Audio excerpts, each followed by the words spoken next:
तो ये काफी चीजें आपने पढ़ी हुई हैं। लेटर ऑन हमने ये भी स्टडी किया कि ये जो मैग्नेटिक प्रॉपर्टीज है बेसिकली इनका रीजन क्या है, मूविंग चार्जेस। ये बेसिकली मूविंग चार्जेस के कारण मैग्नेटिक प्रॉपर्टीज जो है वो शो की जाती हैं। तो चार्ज ही कुछ रीजंस में से एक रीजन है मैग्नेटिक फील्ड का। तो ये बात समझ आई। तो मैग्नेटिज्म क्या था या मैग्नेटिक प्रॉपर्टी क्या थी, वो प्रॉपर्टी जो कुछ मटेरियल्स शो करते हैं जिसमें वो आयरन या आयरन लाइक मटेरियल्स को अपनी तरफ अट्रैक्ट करते हैं, और जितनी स्पेस तक वो मटेरियल अपना इंपैक्ट छोड़ सकता है उस स्पेस को कहते हैं मैग्नेटिक फील्ड। डन। चलिए इस मटेरियल, इस प्रॉपर्टी को शो करने के लिए, ऐसी मैग्नेटिक इफेक्ट्स ऑफ करंट को शो करने के लिए, क्यों? क्योंकि हमने बात की कि इन सब का रीजन क्या है, मूविंग चार्जेस।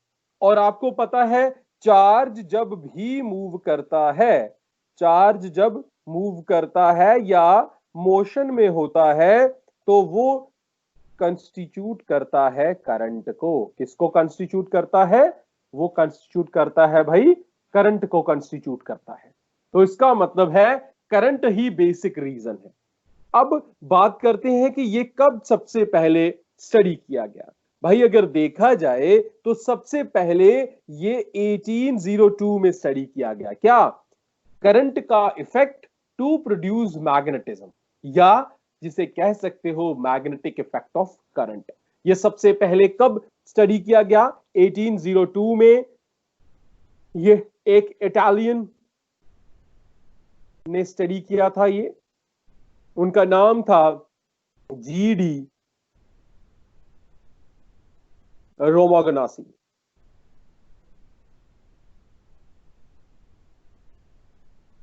लेकिन और उन्होंने इस चीज को ऑब्जर्व करने के बाद उसने क्या ऑब्जर्व किया कि करंट जब किसी वायर में मूव करती है तो उस वायर के पास पड़ी हुई मैग्नेटिक नीडल डिफ्लेक्ट होती है, और उन्होंने इस चीज को पब्लिश करवा दिया किसी न्यूज़पेपर में। ठीक है, लेकिन किसी ने भी उनकी इस चीज को ज्यादा ध्यान से नहीं देखा। Means his concepts were totally overlooked. But later on Danish physicist Dutch के थे, 1820 में, देखो 18 ईयर्स, 18 साल उन्होंने, किसी ने उसकी बात ही नहीं मानी। 18 साल के बाद एक दूसरे डैनिश फिजिसिस्ट थे, डैनिश फिजिसिस्ट, जिनका नाम था एच ओरेस्टेड।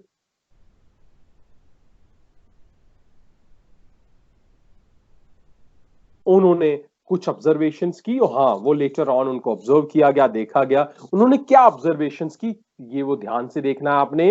उन्होंने क्या देखा कि पहली ऑब्जर्वेशन क्या थी उनकी, उन्होंने देखा कि जब भी एक वायर को एक मैग्नेटिक नीडल के ऊपर रखा जाता है और उस वायर में करंट फ्लो करती है साउथ टू नॉर्थ, तो क्या था, एक करंट कैरिंग वायर थी। ठीक है, वायर में करंट कहां से कहां जा रही थी? From south to north, south to north.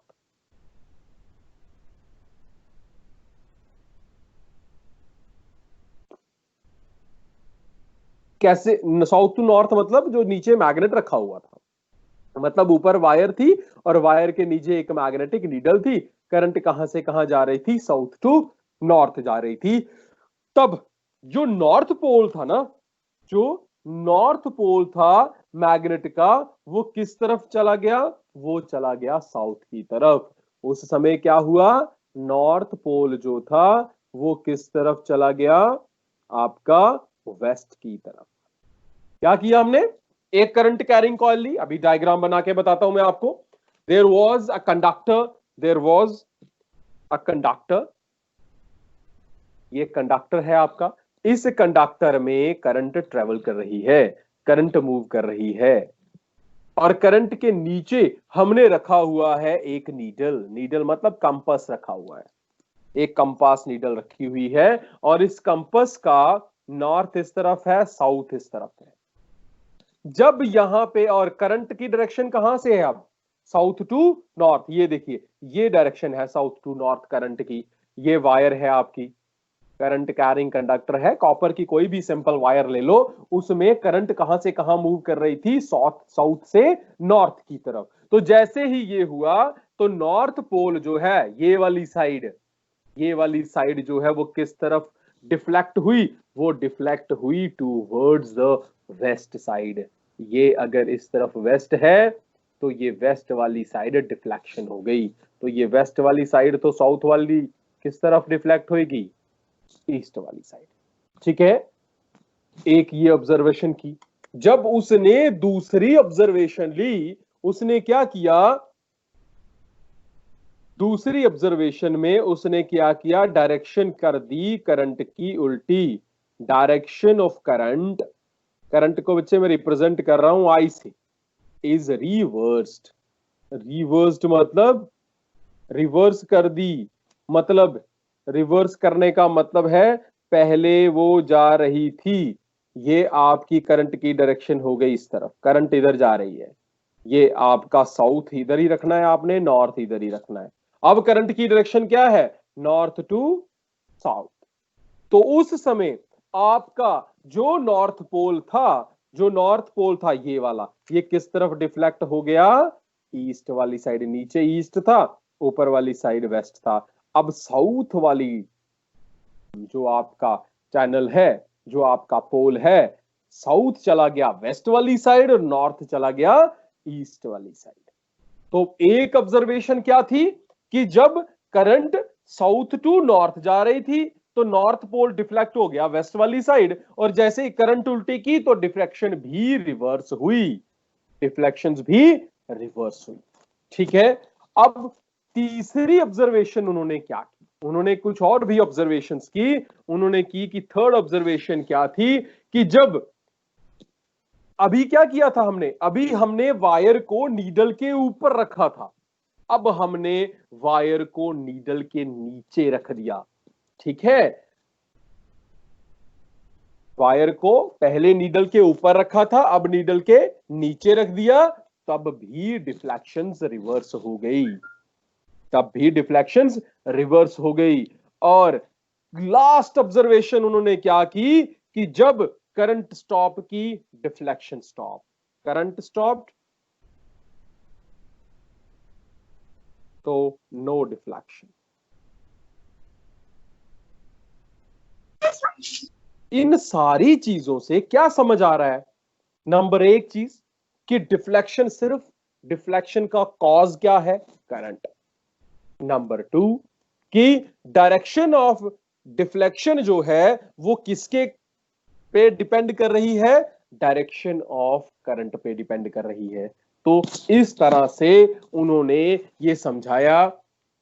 और दूसरी चीज, आप अब कहोगे सर हमें कैसे पता चला कि इसके कारण, करंट के कारण ही मैग्नेटिक फील्ड है। भाई क्योंकि जो नीडल की बात जो हम कर रहे हैं, जिस नीडल की हम बात कर रहे हैं, वो एक्चुअली है क्या है, वो नीडल कुछ नहीं है भाई, वो एक मैग्नेट है।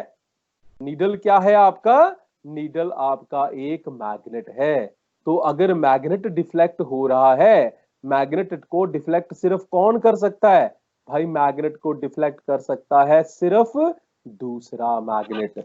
मैग्नेट को कौन डिफ्लेक्ट कर सकता है, सिर्फ दूसरा मैग्नेट। तो यहां पे दूसरा मैग्नेट कौन है, दूसरा मैग्नेट है आपका current carrying conductor, wire.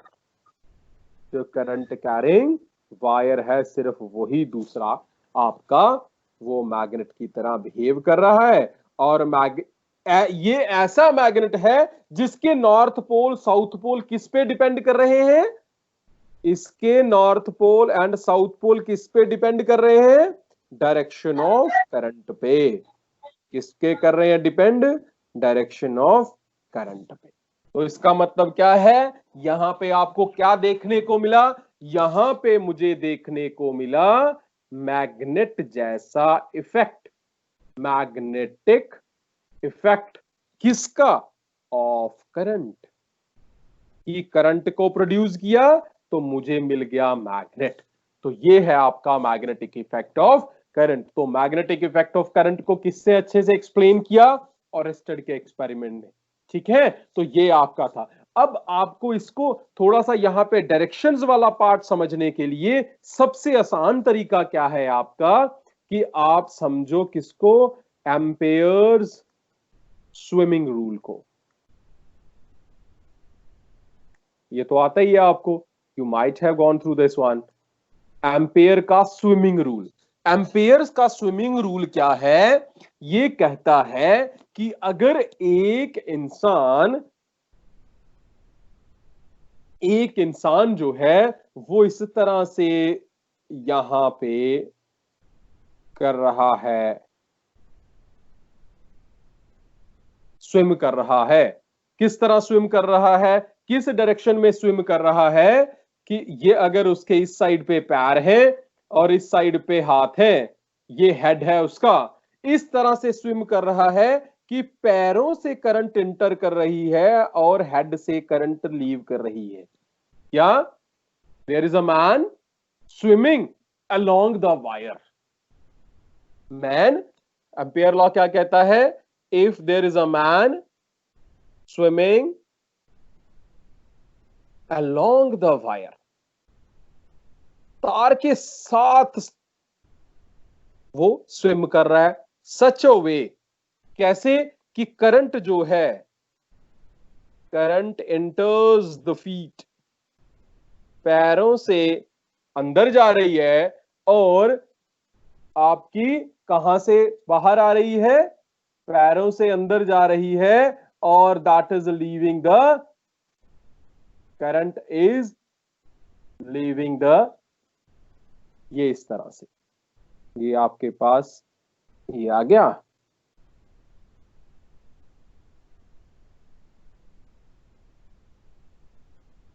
This side is feet, this is head, current is entering through the feet and leaving the head.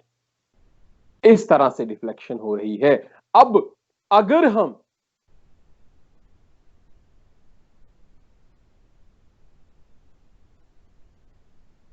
कि उसका जो सिर है, उसका जो सिर है वो किसको देख रहा है? ये इस तरफ अगर मैग्नेटिक नीडल पड़ी हुई है, ये मैग्नेटिक नीडल है और ये मैग्नेटिक नीडल का नॉर्थ है, ये मैग्नेटिक नीडल का साउथ है। तो अब ध्यान से देखना, ये उस मैग्नेटिक नीडल, ये आपका लेफ्ट हैंड है, ये आपका राइट हैंड है। ठीक है, ध्यान से देखना। आप स्विम कर रहे हो, इसका मतलब है आपका मुंह किस तरफ है? नीचे वाली साइड है, ग्राउंड वाली साइड है। और आप क्या कर रहे हो? आपके नीचे क्या रखी हुई है? ये रखी हुई है मैग्नेटिक नीडल, मैग्नेटिक नीडल है। अब आपकी करंट जो है वो पैरों से घुस रही है और कहां से निकल रही है? सिर से निकल रही है। तब क्या होगा? मैग्नेटिक नीडल किस तरफ जाएगी? आपकी लेफ्ट हैंड वाली साइड जाएगी। किस साइड जाएगी? लेफ्ट हैंड वाली साइड। मींस मैं सीधा लेट जाता हूं मुंह नीचे करके, एक साइड मेरा लेफ्ट हैंड साइड है, दूसरी साइड राइट हैंड साइड है। मेरे नीचे आप मैग्नेटिक नीडल रख देते हो, मेरे पैरों से आप इंटर करते हो करंट, मेरे सिर से लीव कर रही है, तो जो मेरी नीडल है वो किस तरफ डिफ्लेक्ट होगी? लेफ्ट हैंड साइड वाली। अब अगर सिर में से करंट डालते हो और पैरों से निकलती है, तो नॉर्थ जो आपका डायरेक्शन है, नॉर्थ वाली डायरेक्शन जो है, नॉर्थ वाली डायरेक्शन हो जाएगी रिवर्स। मतलब नॉर्थ वाला पोल जो है वो राइट हैंड साइड वाली साइड जाएगा, इस हैंड साइड वाली साइड जाएगा। तो ये बात समझ आई आपको? स्विम रूल क्या है? स्विम रूल को ज्यादा और अच्छे से समझने के लिए ये लो, SNOW, स्नो। स्नो रूल भी कहा जाता है इसे याद रखने के लिए। ये देखो, आपकी करंट पैरों से और सिर को छोड़ो, करंट कहां से कहां मूव कर रही है बेटा? ये इसको मैं यहां बना रहा हूं। Very good, south to north. उस समय आपका नॉर्थ पोल जो है, यही नॉर्थ जो है वो 2 बार लेना आपने। नॉर्थ पोल जो है वो अब किस तरफ डिफ्लेक्ट होगा? West. Wire over the needle, the north pole is deflected towards the west, क्योंकि वेस्ट ऊपर होता है बेटा। अगर नॉर्थ साउथ इधर है तो इधर होगा ईस्ट, इधर होगा तो ये वही बात है ना, बेस्ट उधर ही है जिधर लेफ्ट हैंड साइड है आपकी, जिधर लेफ्ट हैंड है। तो स्नो रूल भी आपको बता देता है कि अगर आपके पास करंट का कंडक्टर इस तरह से रखा हुआ है आपने, तो आपके पास अगर साउथ टू नॉर्थ करंट जा रही है तो आपका डिफ्लेक्शन जो है नॉर्थ पोल का, नीडल जो आपने उसके कंडक्टर के नीचे रखी हुई है, तो वो उसका नीडल का डिफ्लेक्शन किस तरफ होगा, टूवर्ड्स द वेस्ट होगा। और जैसे ही करंट को रिवर्स किया जाता है, जो direction of the deflection will be reversed. तो बात समझ आ गई आपको, ये समझ आ गया स्विम रूल क्या था, ठीक है। तो घर जाके जब लेटना है तो आपने ये एज्यूम करके लेटना है कि आपके नीचे क्या पड़ी हुई है, एक मैग्नेटिक नीडल। मैग्नेटिक नीडल का नॉर्थ पोल आपके मुंह वाली साइड है और आपका उसका साउथ पोल आपके पैरों वाली साइड है, और पैरों पे कनेक्ट कर देनी है करंट, पैरों पे कनेक्ट करनी है, और वो कहां से निकलेगी, सिर से। तो जो आपके पेट के नीचे जो नीडल पड़ी है वो अपने आप घूमेगी, किस तरह से, कि उसका जो नॉर्थ पोल वाला साइड था वो किस तरफ जा रहा होगा, आपकी लेफ्ट हैंड साइड पे। किस तरफ जाएगा, आपकी लेफ्ट हैंड साइड पे। तो ये रूल है, इसको याद रखना आपने। अब इसका जो एक्सपेरिमेंटल एक मैग्नेटिक इंपैक्ट था वो दिया गया, बहुत ही छोटा सा है बट बड़ा इंपॉर्टेंट टॉपिक है आपका। टॉपिक क्या है, लॉ है ये आपका, that is Biot Savart law, ठीक है। This is Biot Savart law. और एस्टेड का एक्सपेरिमेंट जो था उससे हमें पता चल गया कि करंट कैरिंग कंडक्टर जो है वो क्या प्रोड्यूस करता है, मैग्नेटिक फील्ड अपने अराउंड प्रोड्यूस करता है। बट उस मैग्नेटिक फील्ड की इंटेंसिटी क्या है, उसे निकालने के लिए सीरीज ऑफ एक्सपेरिमेंट्स किए गए on different current carrying conductor by two persons. These are the two persons. एक का नाम है जीन, का पूरा नाम है जीन बैप्टिस्टे बायट, और दूसरे थे फेलिक्स सावर्ट, जेबी बायट और एफ सावर्ट। इन्होंने 1820 में एक रूल दिया, एक एक्सप्रेशन निकाली, डिड्यूस एन एक्सप्रेशन, एक एक्सप्रेशन निकाली मैग्नेटिक फील्ड के लिए, और हमें दी मैग्नेटिक फील्ड की इंटेंसिटी एट सर्टेन पॉइंट। तो उन्होंने क्या कहा कि अगर हमारे पास एक करंट कैरिंग कॉइल हो या एक करंट कैरिंग वायर हो, ये वायर है, ठीक है, जर्नलाइज करने के लिए उसको उन्होंने नॉन लीनियर लिया। अब ये एक नॉन स्ट्रेट लाइन दिया, एक्स वाई वायर है आपकी। उन्होंने कहा कि अगर यहां पे पॉइंट पी, इसका एक छोटा सा टोटल लेंथ अगर इसकी मैं ले लेता हूं एल, टोटल लेंथ कितनी है, length is L of this wire. इसका एक छोटा सा हिस्सा लेते हैं, एक छोटा सा एलिमेंट लेते हैं जिसको मान के चलते हैं डीएल। क्या मान के चलते हैं, डीएल एक छोटा सा हिस्सा है, और आपको पता है छोटा सा हिस्सा है तो वो स्ट्रेट लाइन की तरह एक्ट करेगा। अब इस छोटे से हिस्से से एक दूरी पे हमने लिया पॉइंट पी। अब देखो ये इस एक्स वाई वायर में करंट मूव कर रही है, तो इसका मतलब है ये किसकी तरह बिहेव कर रहा है, मैग्नेट की तरह। तो इसके आगे पीछे क्या हो, मैग्नेटिक फील्ड होगा। मान लीजिए वो मैग्नेटिक फील्ड क्या है, भी है। टोटल मैग्नेटिक फील्ड, पूरा का पूरा मैग्नेटिक फील्ड कितना है, बी। मैं क्या करता हूं, इस पूरे कंडक्टर का एक छोटा सा हिस्सा ले लेता हूं, इस हिस्से की लेंथ में ले लेता हूं डीएल। अब इस डीएल से हम निकालेंगे कि पॉइंट पी पे कितना मैग्नेटिक फील्ड है, क्योंकि अगर इससे निकाल दिया तो टोटल मैग्नेटिक फील्ड निकालने के लिए सिंपली हम क्या कर लेंगे, इसको कर लेंगे इंटीग्रेट। मान लीजिए ये डीएल पॉइंट से पी पॉइंट जो है ये आर वेक्टर पोजीशन पे है, और ये इस डीएल वेक्टर के साथ एंगल बना रहा है थीटा। डायरेक्शन मैग्नीट्यूड आर है और वेक्टर है, डायरेक्शन है, पोजीशन वेक्टर है, तो ये आपका बन गया आर वेक्टर। तब जो इस अब पूरा लेंथ थी एल, तो मैग्नेटिक फील्ड बी था, तो अगर इस स्मॉल एलिमेंट के कारण लें तो हम कहेंगे कि एट पॉइंट पी हमें मैग्नेटिक फील्ड कहां निकालना है, पी पॉइंट पे। At point P small magnetic field, magnetic field की वैल्यू को कहा जाएगा इंटेंसिटी, मैग्नेटिक फील्ड इंटेंसिटी, और उसे मैं रिप्रेजेंट करूंगा स्मॉल वैल्यू को डीबी वेक्टर से। ठीक है, तो उसका मैग्नीट्यूड की वैल्यू अगर हम निकालें तो हम लेंगे, क्या मानेंगे, पहला रूल, पहला लॉ की स्टेटमेंट, ये जो डीबी होगा at point P that will be directly proportional to the current in the conductor. पहला चीज, बी पॉइंट पे जो magnetic field, small magnetic field dB होगा, ये डीबी होगा, ये किस पे डिपेंड करेगा? नंबर एक चीज वो डिपेंड करेगा करंट आई कितना है, नंबर दो डिपेंड करेगा कि डीएल की लेंथ कितनी है, मतलब डीएल कितना है, और तीसरा वो डिपेंड करेगा, थर्ड थिंग, कि साइन ऑफ एंगल थीटा। तीसरी चीज क्या है? Sine of angle theta. कौन सा थीटा? किसके बीच में बन रहा है? इस डीएल के बीच में और उस आर के बीच में बन रहा है। तो तीन चीजें हो गई, और लास्ट आपका फोर्थ है, आपका डीबी जो है इनवर्सली प्रोपोर्शनल है आर के स्क्वायर के। ध्यान रहे, मैग्नेटिक फोर्स है, मैग्नेटिक फील्ड है, बट ये भी इनवर्स स्क्वायर लॉ को फॉलो कर रहा है। किसको फॉलो कर रहा है? इनवर्स स्क्वायर लॉ को, मतलब इसके भी इनवर्सली प्रोपोर्शनल है to the square of the distance. तो चलिए बच्चे कंबाइन कीजिए इन सारों को, तो dB will be proportional to I, number two dL था, नंबर तीन साइन थीटा था, and number four divided by R का स्क्वायर।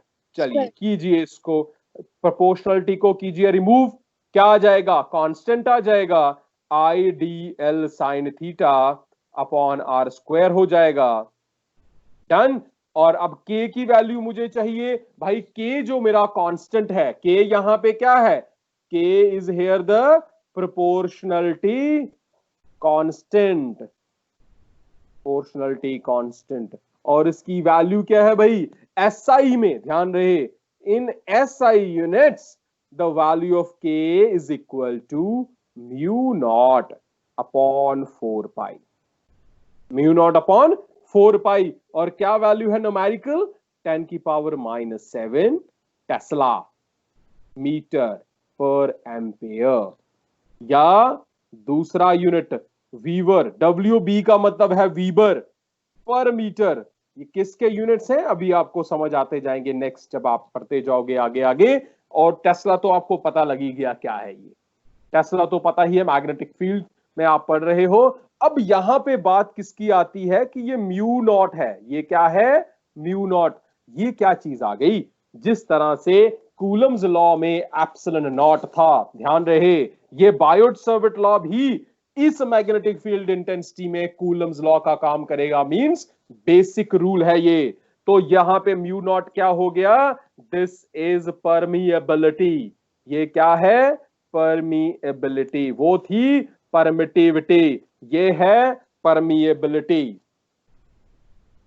This is permeability. किसकी? डॉट लगा हुआ है तो फ्री स्पेस हो गया, डॉट लगा हुआ है तो क्या हो गया? फ्री स्पेस हो गया। फ्री स्पेस, फ्री स्पेस मतलब चार्जेस के बीच में, और यहां पे कोई भी आपका मटेरियल मीडियम नहीं है। तो hence the final statement is dB is equal to mu not upon 4 pi, साथ में क्या था? I dl sine theta upon r का स्क्वायर। तो ये क्या है? ये है मैग्नेटिक फील्ड इंटेंसिटी का मैग्नीट्यूड। क्या है ये? मैग्नेटिक फील्ड इंटेंसिटी का मैग्नीट्यूड। और अगर इसे वेक्टर फॉर्म में लिखोगे तो ये बन जाएगा dB vector is equal to, सब चीजें वेक्टर फॉर्म में आ जाएंगी। आई तो वेक्टर होता ही नहीं है, स्केलर होता है, बट डीएल तो वेक्टर होता है ना, तो डीएल के साथ आ जाएगा आर वेक्टर, क्योंकि dL vector R vector upon बन जाएगा आर का क्यूब। ये इस तरह से इसको कन्वर्ट कर सकते हैं आप। आपको अगर समझ आ गया है कि कैसे मैंने dL vector cross are vector लिखा है तो ठीक है, अगर नहीं समझ आया है तो मैं आपको समझा सकता हूं। ठीक है, तो आया समझ कि नहीं आया? अगर नहीं भी आया है तो यहां मैं बता देता हूं बच्चे कि अब जब डीबी वेक्टर बनाएंगे तो यहां इनके साथ क्या आ जाएगा? R unit vector. क्या आ जाएगा? R unit vector. और आपको पता है आर यूनिट वेक्टर किसके बराबर होता है? R vector upon R. R vector upon R. तो बच्चे आर वेक्टर तो ऊपर छूट गया, नीचे आ गया जो आर, वो इस आर स्क्वायर के साथ बना देगा क्यूब। डन। ऊपर क्या रह गया? डीएल आर और साइन थीटा। और आपको पता है ए बी साइन थीटा किसके बराबर होता है? A vector cross B vector के बराबर। B vector. ठीक है बच्चे, तो इस तरह से ये रूल बन गया और इसकी डायरेक्शन जो है वो आप इसे अच्छे से समझ सकते हो with the help of right hand screw rule. ठीक है, अगर अब आपका ये खुद आपने एक चीज चेक करनी है, मैं आपको ये इसका लिंक भी दे दूंगा। राइट हैंड स्क्रू रूल देगा इसकी direction. Right hand screw rule आता है ना? अगर नहीं आता है right hand screw rule, we can discuss in the next lecture, but till then right hand screw rule आपका होमवर्क भी है।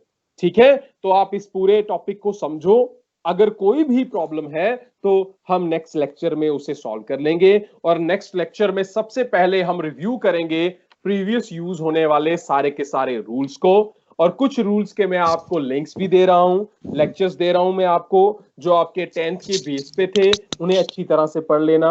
अगर कोई भी प्रॉब्लम होगी तो let me know about that, we can discuss that. Excuse me sir. जी बेटा। सही लास्ट पॉइंट समझ नहीं आया। कौन सा बच्चे? सर ये आर कैप इक्वल्स टू, सही है वाला लास्ट कौन सा पॉइंट। वाला? Sir dB vector equals to mu यहां तक समझ आ गया? D yes sir. ये वाला समझ आया यहां तक? Yes sir. इसके आगे वाला समझ नहीं आया ना? Yes sir. ठीक है, ये वेक्टर कैसे बनाए वो पता नहीं चला है ना? Yes sir. नहीं, मुझे बताओ ना, यहां तक समझ आ गया था ये वाला? Yes yes sir. Sir last point सिर्फ नीचे कौन सा वाला। समझ नहीं आया? ये वाला? Yes sir. ये वाला समझ नहीं आया? Yes sir. चलो हाँ मैं बताता हूं। यहां देखो, डी बी बेटा ये था ना मेरे पास, डी बी किसके बराबर था? म्यू नॉट बाय 4 पाई। इसको भूल जाओ, ये कांस्टेंट है। ठीक है, आई स्केलर है, उसको भी कोई प्रॉब्लम नहीं है। I D L sine theta upon r का स्क्वायर। ठीक है बच्चे, अब आप ध्यान से अपनी डायग्राम देखो।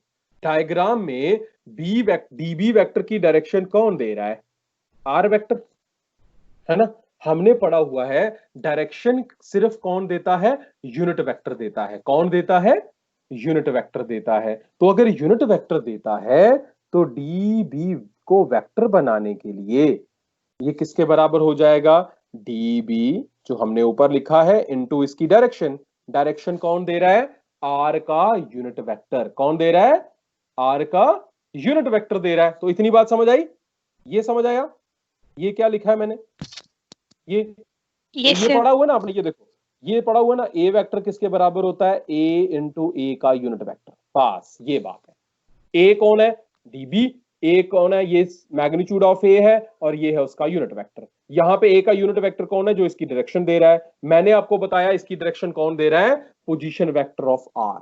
ठीक, अब देखो, अब डीबी वेक्टर लिखो इक्वल टू, डीबी की जगह लिख लो ये वैल्यू पूरी, mu not upon 4 pi I dl sine theta upon r का स्क्वायर। ये तो हो गया डीबी की वैल्यू इनटू आर का यूनिट वेक्टर। बेटा वेक्टर फॉर्म हो गई है। अगर तुम इससे आगे नहीं जाना चाहते लीव इट हियर, बट अभी ये कंप्लीट फॉर्मेशन नहीं है। अब मैं क्या करूंगा, ये जो आर यूनिट वेक्टर है, यहां देखो, यहां पे फिर से ए वाली साइड, यहां पे ए यूनिट वेक्टर किसके बराबर आ गया?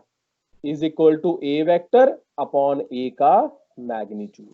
इसका मतलब है कि आर यूनिट वेक्टर को मैं लिख सकता हूं ना, आर वेक्टर अपॉन आर का मैग्नीट्यूड लिख सकता हूं ऐसा? तो मैंने यहां लिख दिया is equal to mu not upon 4 pi, I को साइड पे कर दो, स्केलर है, डीएल ये भी वेक्टर है, साइन थीटा, और यहां आ जाएगा आर का वेक्टर, ये भी आर वेक्टर आ गया, अपॉन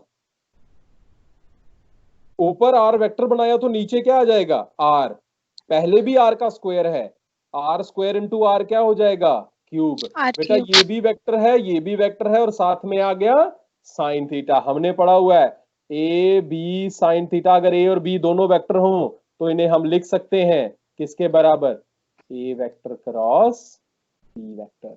तो बच्चे मैंने इस लिख दिया mu naught by 4 pi, I तो अपनी जगह रह गया, मैंने लिख दिया इसे dl vector cross are vector. समझाया? Yes sir. अपॉन हो गया बच्चे आर का क्यूब। बस ये आपकी चीज समझ आ गया। चलो ठीक है, यस इसको सर। करते हैं अब, इसको थोड़ा सा करो रिव्यू, तो देखते हैं अगर कोई प्रॉब्लम होगी तो मुझे बता देना। ओके बेटा, good bye, see you tomorrow.